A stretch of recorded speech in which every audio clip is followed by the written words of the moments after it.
നിങ്ങൾ നിങ്ങളുടെ വാപ്പമാരുടെ സ്വാലിഹീങ്ങളായ സന്താനങ്ങളായി ജാരിയായ സ്വതക്കയായി മാറി വാപ്പാന്റെ കബറ് പോയി നന്നാക്കാൻ വേണ്ടി നോക്കി. നിങ്ങൾ ത്വരീഖത്ത് കണ്ടെത്തി ശേഖരെ പിടിച്ച് നിങ്ങളെ കർമ്മം കൊണ്ട് നിങ്ങളെ ജാരിയായ സ്വതക്കയായിട്ട് മാറി നിങ്ങളെ വാപ്പാപ്പാരെ ആനന്ദിക്കട്ടെ. ഓര് ചെയ്ത് തെറ്റുമ്പോൾ തിരുത്താൻ നോക്കണം. എന്റെ വാപ്പാപ്പാർക്ക് ഇല്ല എന്ന് പറയണ്ട. ഇനി ഇല്ലാത്തവരാണെങ്കിൽ നിങ്ങൾ അതേമാതിരി നിങ്ങൾ മൃഗമായിട്ട് മരിച്ചു പോകാൻ നിൽക്കണ്ട.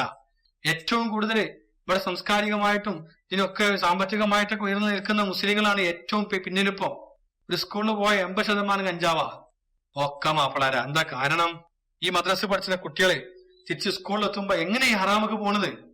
രാവിലെ മുതല് തുടങ്ങിയിട്ട് സ്കൂൾ പോണേ മദ്രസ പഠിച്ച കുട്ടികള് ഖുർആൻ ഓത്തും നമ്മളെ ഇസ്ലാമികമായിട്ടൊക്കെ പഠിക്കുക. പിന്നെ എങ്ങനെ സ്കൂൾ വിട്ട കുട്ടികള് സീരിയലിന് മുമ്പ് പോയിരിക്കണ് മദ്രസ വിട്ട കുട്ടികള്. ഈ ഖുർആൻ കൈ പിടിച്ച് പോയ കുട്ടികൾ സ്കൂളിൽ എത്തുമ്പോ അവിടെ സ്കൂളിൽ ആരെങ്കിലും ഹറാമർപ്പ് ചെയ്യുന്നുണ്ടാവും. നമ്മളെ കുട്ടികൾ മദ്രസ പഠിച്ച കുട്ടികളോട് പോയാൽ അവിടുത്തെ ഹറാമർപ്പ് നിക്കല്ലേ വേണ്ടിയേ? ഈ ദർസ് പഠിച്ച കുട്ടിനെ സ്കൂൾ പറഞ്ഞു നോക്കി, ആ സ്കൂളിൽ ഏറ്റവും കച്ചറ കുട്ടിക്കാരം. എന്താ കാരണം? നമ്മളത്തെ അക്കാഡമിക്കാർ ഇസ്ലാം ഉള്ളൂ. ആ ഒറിജിനലായിട്ട് നമ്മളെ പ്രാക്ടിക്കലായിട്ട് നമ്മുടെ ഉള്ളിൽ ഇസ്ലാം ഇല്ല. എന്താ കാരണം? ഇവർക്കൊന്നും ശേഖമായിട്ട് ബന്ധമില്ല. ഒരു ചെവി കേട്ട് മറ്റേ ഇവിടെ പുറത്തേക്ക് തന്ന സ്വഭാവമാണ്. അപ്പൊ നമ്മൾ മനസ്സിലാക്കുക, ഇത് മാറണോ? നിങ്ങൾ ശേഖനെ പിടിക്കണം. നിങ്ങൾക്ക് മാനസികമായ അസ്വസ്ഥത എന്താണെന്ന് അറിയില്ല, ഭ്രാന്ത്, തകിട്, മന്ത്രം, അതാണ് ഏറ്റവും വലിയ തകിട് മന്ത്രം. ചെയ്ത് അവസാനം പണിക്കന്മാരത്ത് പോയിട്ട് ഇസ്ലാം എന്ന് പുറത്തു പോണ സ്വഭാവമാണത്. അപ്പൊ നമ്മൾ മനസ്സിലാക്കുക, എന്റെ വാപ്പാപ്പാർക്ക് ഇല്ലല്ലോ ഇത് ഇനി ഒരാളും പറയാൻ നിൽക്കണ്ട.